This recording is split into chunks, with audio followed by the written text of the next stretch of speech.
नमस्कार किसान भाई, आप सभी का स्वागत है मेरे इस वीडियो में।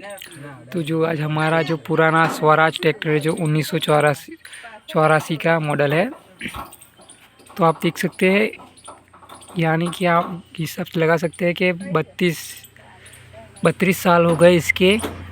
अब इसका जो ये पीछे का पीटीओ का है जो आज बेरिंग जा चुकी है, तो आप समझ सकते हैं कि 32 વર્ષ થઈ ગયા છે તો એ પણ આજે બેરિંગ ગઈ છે। તો તમે સમજી શકો છો કે ઓલ્ડ વસ્તુ કેટલી માન્ય છે અત્યારના ટાઈમમાં અને જૂની વસ્તુમાં કેટલો ફરક છે। એટલે તો કહેવામાં આવે છે કે ઓલ્ડ ઇઝ ગોલ્ડ।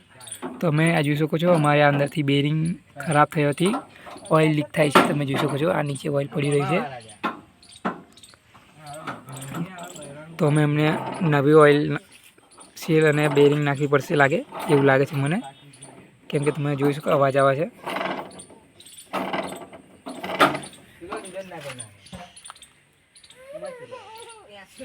तो मिलते हैं नेक्स्ट वीडियो में।